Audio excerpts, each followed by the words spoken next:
Guys, kita barusan dikirimin video bagus banget nih. Ini tentang Purbaya yang ditanya gimana caranya dapetin 100 juta pertama dengan modal gaji UMR. Nah, video ini penting banget ya buat teman-teman yang penghasilannya masih UMR atau kalian yang baru mulai berkarir, baru lulus kuliah atau baru lulus selesai sekolah, kerja, masih gajinya UMR tapi pengen jadi jutawan, pengen punya duit 100 juta. Gimana sih cara yang paling benar dan cara yang paling pas lah di generasi sekarang ini, di masa-masa seperti sekarang ini. Dan ini tipsnya bagus banget sih dari Purbaya langsung ya, Menteri Keuangan kita, gimana caranya lu bisa punya 100 juta rupiah pertama. Nanti ini kalau untuk teman-teman yang gajinya UMR 5,4 juta ya, untuk cari 100 juta pertama, kalau dari situ aja kan kalau saya nabung 1 juta berarti 100 bulan, berapa tuh kelamaan kan, berarti harus lebih agresif untuk menabungnya. Sebetulnya gue udah pernah ngajarin ini juga di tahun 2021 di salah satu forum sekuritas. Gue sharing tentang gimana caranya lu mendapat 100 juta pertama lu. Jadi ada 5 hal nih yang lu harus lakukan. Yang pertama itu harus berani buat merubah gaya hidup. Ini penting banget karena masih banyak orang di Indonesia yang gak bisa membedakan ini lifestyle atau ini memang hal yang wajib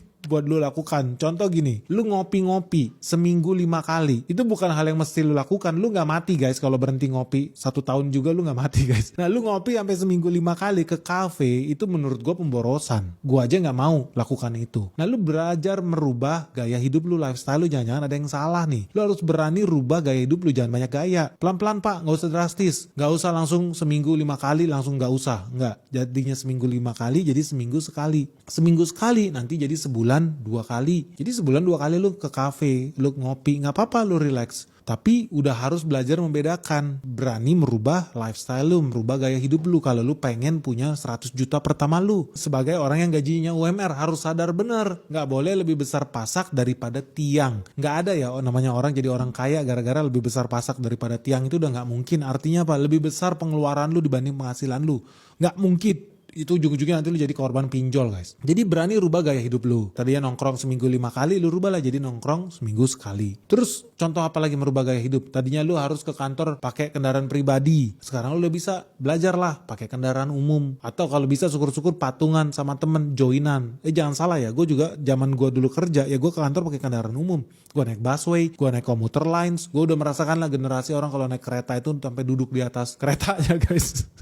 Tapi ya demi penghematan, gimana juga, namanya juga orang baru mulai karir, sebisa mungkin gue naik kendaraan umum. Nah, terus apalagi gaya hidup yang lu bisa rubah? Banyak orang suka subscribe yang gak jelas-jelas, bayar Netflix, bayar Spotify, gak jelas. Udah hentikan itu, apalagi lu belum tentu pakai juga ya. Banyak orang juga banyak subscribe Netflix yang gak pernah pakai juga. Ya udah, stop aja dulu langganannya. Dibanding lu gak pernah gunakan layanan itu juga. Nah, terus satu lagi yang tadi di-share sama Purbaya juga sama, ini gue setuju. Lu minimal masak sendiri lah di rumah. Dulu zaman-zaman gue awal merintis karir juga gue usahakan untuk masak dari rumah karena jauh lebih murah, jauh lebih hemat, jauh lebih bersih juga karena lu tahu apa yang lu makan. Jadi mulailah, nggak usah ekstrim lah tiap hari masak juga terlalu ekstrim. Lu mulai belajar ya, tadinya tiap hari lu makan di luar, sekarang lu belajar seminggu 3 kali makan di rumah, masak di rumah. Dan gue pun sendiri sampai detik ini selalu berusaha kalau gue makan siang at least dari rumah. So kalau gue aja begitu, kenapa lu juga harus gaya-gayaan makan harus di restoran tiap hari? Kan nggak juga sih. Jadi yang pertama lu harus berani merubah gaya hidup lu, mulai dari makanan lu,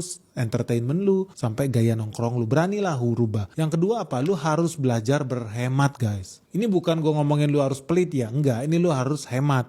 Belajar membedakan mana kebutuhan, mana keinginan. Lu harus tahu mana yang harus jadi prioritas lu, mana yang lu harus tunda. Bayar uang sekolah itu prioritas guys. Tapi beli iPhone terbaru itu bukan prioritas. Itu cuma keinginan lu. Kalau bisa pun gak usah lu beli. Kalau handphone lu juga masih bagus, gak usah lah beli. Ganti handphone setahun sekali, setahun 2 kali buat apa? Gak penting. Makanya lu selain belajar berhemat, lu itu harus juga tahu pengeluaran lu, catat pengeluaran lu, simpen resi-resi pengeluaran lu, supaya lu tahu, lu lakukan pencatatan itu, jadi tahu kebocorannya ada di mana. Oh, gue terlalu sering makan, oh gue terlalu sering beli pulsa, oh gue terlalu sering jajanin cewek orang, oh gue terlalu sering beli minuman, oh gue terlalu sering nonton di bioskop, oh gue terlalu sering ngopi-ngopi. Lu perlu tahu. Kalau lu gak catat, lu tidak tahu. Kalau lu tidak tahu, lu akan bablas. So, belajar berhemat salah satunya dengan mencatat apa yang lu keluarkan, guys. Nah, yang ketiga, lu harus pahami konsep 70-30. Ini khusus buat teman-teman yang single. 70-30 maksudnya apa? Ini gaya gue ya, ekstrim ya. Jadi ketika gue dulu punya penghasilan juga nggak langsung di atas UMR ya. Dulu gue persering bahkan bekerja dengan gaji di bawah UMR. Gaji gue zaman-zaman kerja awal itu di bawah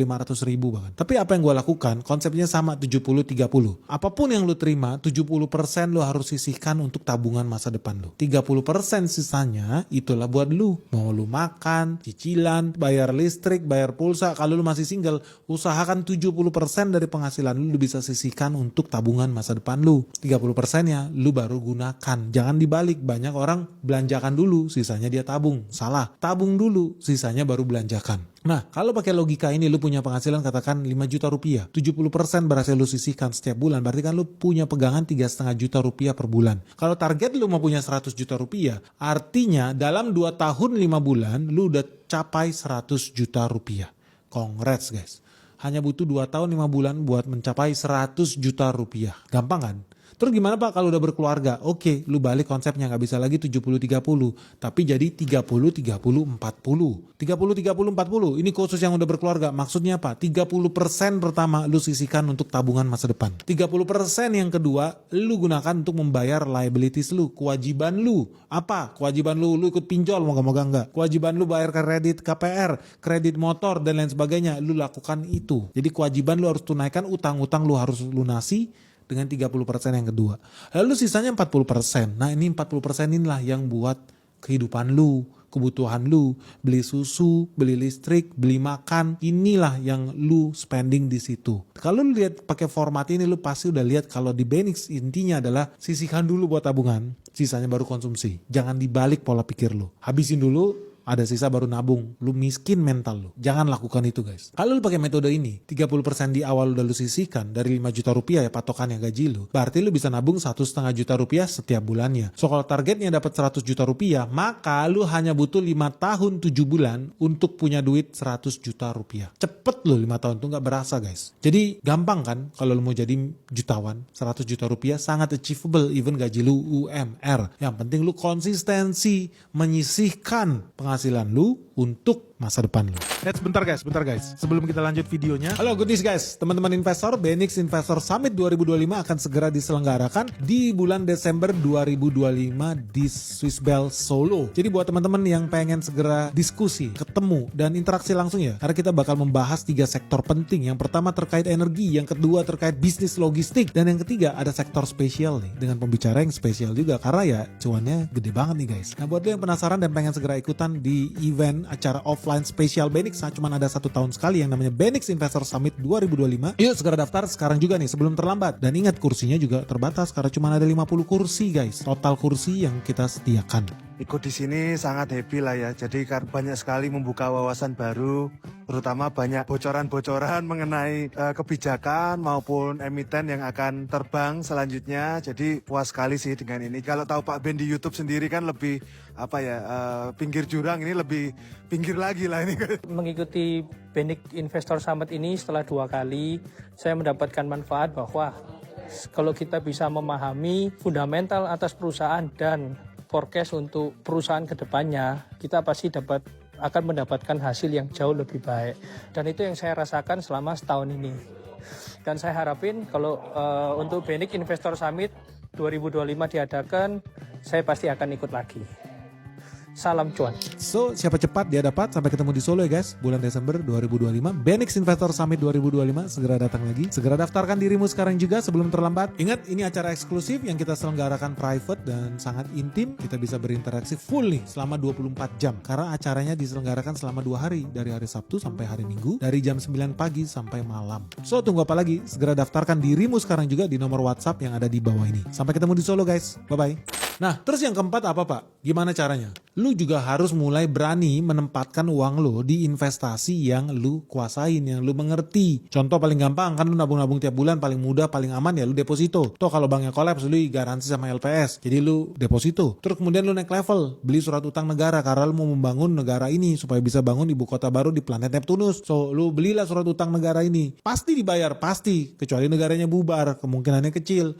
Lu belilah surat utangnya ini, kontribusi lu sama pembangunan negara ini, dapat lu bunga 3%, 6% setiap tahun, that's okay. And then lu belajar lagi instrumen investasi yang baru, masuk ke saham, masuk ke reksadana, dan lain sebagainya. Kenapa penting lu buat belajar investasi dan harus lu belajar investasi? Karena orang kalau tidak melek finansial itu berbahaya. Orang bilang buta huruf itu bahaya, iya jelas. Tapi buta investasi, buta finansial itu lebih bahaya lagi. Karena yang ada lu bakal habis kena tipu orang, lu bakal masuk investasi bodong, lu bakal habis juga duit lu dimakan inflasi. Makanya penting buat teman-teman belajar investasi yang benar. Mulai belajar membeli sesuatu yang nilainya akan terus naik seiring waktu. Jangan belanjakan duit lu buat sesuatu yang nilainya habis seiring waktu. Contoh beli handphone, habis. Tambah tahun tambah murah, tambah tahun tambah murah. Mobil lu beli tambah tahun tambah murah, tambah tahun tambah murah. Jadi belajar punya mindset investasi, ada duit belanja sesuatu yang nilainya akan naik terus seiring waktu. Tanah, emas, deposito,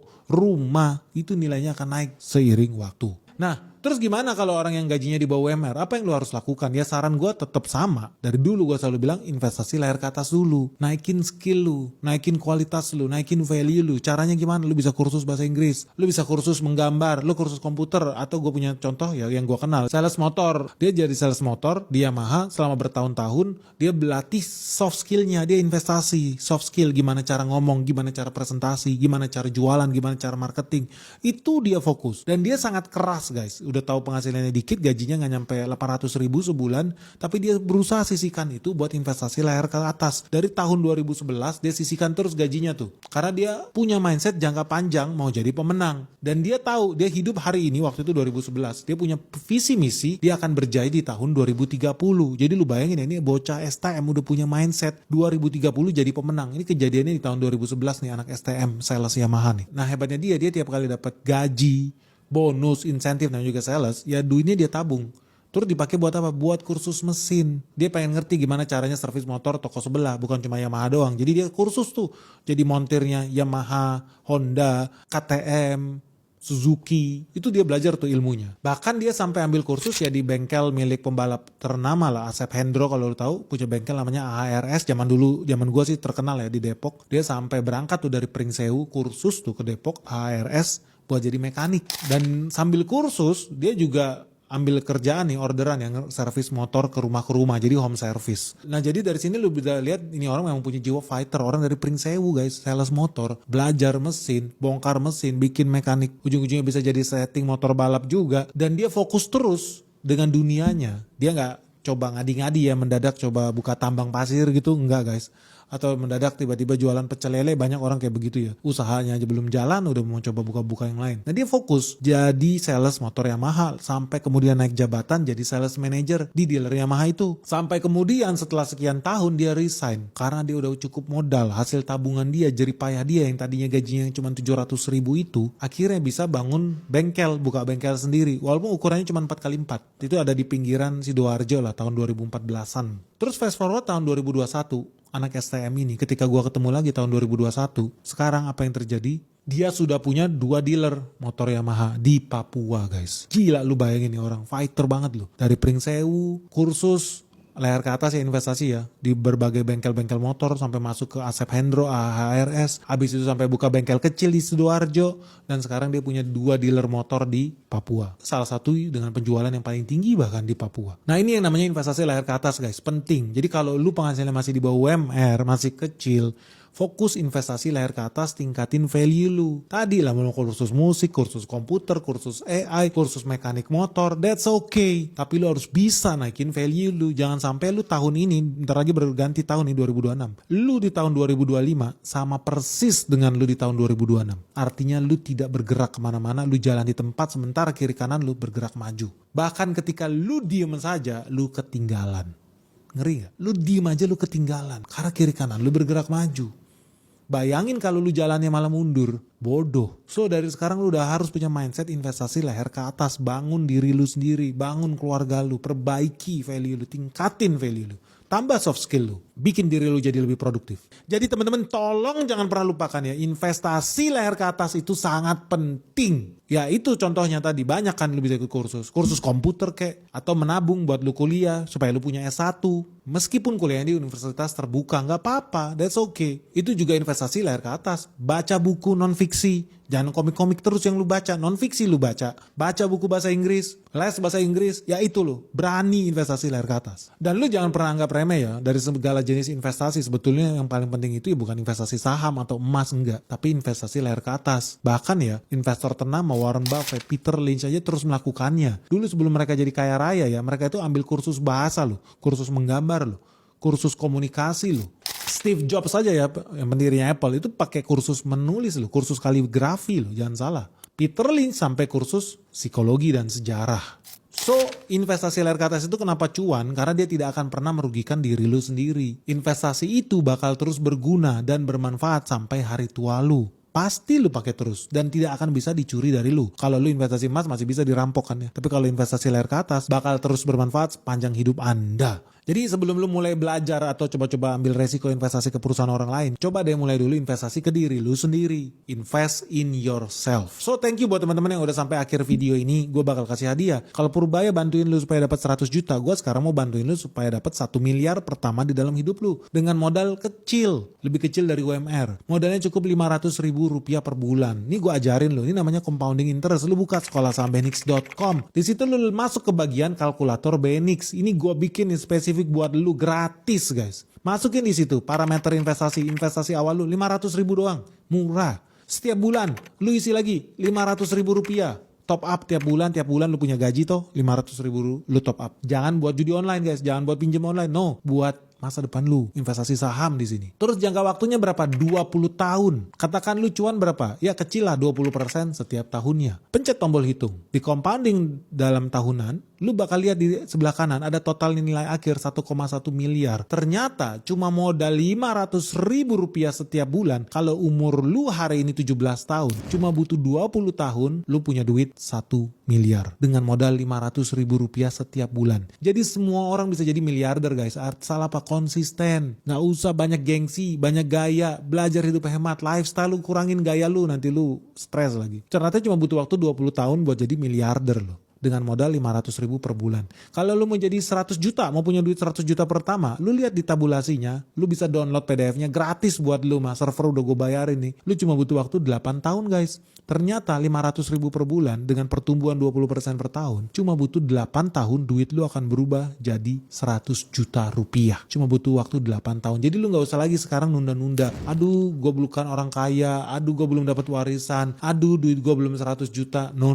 Namanya investasi guys, bukan modalnya yang gede, bukan. Tapi tekun, konsisten. Lu harus komitmen buat masa depan lu yang lebih baik. Ternyata gak butuh duit miliaran lu buat dapet duit miliaran, enggak. Cuma 500 ribu rupiah setiap bulan, yang penting lu konsisten. Lu bisa punya duit 100 juta dalam waktu 8 tahun, dan lu bisa punya duit 1 miliar dalam waktu 20 tahun. Jadi buat teman-teman yang masih muda nih, umurnya 17 tahun, lu sebelum usia 40 tahun, gue garansi jadi miliarder. Asal lu konsisten mau jadi investor. Konsisten berpikir buat masa depan lu, bukan buat besok doang atau hari ini. Ntar dikit-dikit lu jajan inilah, jajan itulah, gak penting. Malah kena judol lagi kan, ngeri amit-amit. Udah gitu aja guys dari gua guys. Semoga apa yang gua share ini bermanfaat lah. Dan lu pakai tuh kalkulator investasinya Benix. Jangan lupa bahwa apa? Semua orang bisa jadi miliarder. Walaupun gaji lu UMR, lu bisa kok jadi miliarder. Apalagi cuma duit 100 juta kayak si Purbaya. Hemat makan, hemat gaya hidup. Waduh, udah banyak banget deh duit lu. Jadi lu harus inget terus ya tips yang gua kasih tahu sama lu ini. Pakai kalkulatornya supaya lu punya visi misi jangka panjang. Oh, gue punya target 30 tahun lagi seperti apa. Oh, gue punya target 10 tahun lagi seperti apa. Seperti kawan kita, si anak STM itu, sales motor Yamaha itu. Sekarang jadi juragan motor, punya dealer di mana-mana. Orang Pringsewu, berhasil merubah nasib keluarganya. Tadinya gajinya cuma 700 ribu sebulan. Hari ini penghasilan dia lebih dari ratusan juta setiap bulannya. Dia aja bisa, kenapa lu enggak? Nah, kalau menurut lu gimana? Lu ada tambahan lagi gak tips apa yang sebaiknya dilakukan ya buat Gen Z di Indonesia? Dan dari 5 tips itu, mana sih yang menurut kamu paling berat ya buat dilakukan? Dan share juga dong alasannya, kenapa itu berat banget buat lu lakukan. Ya biar jadi sharing-sharing juga nih, nanti dibantu sama teman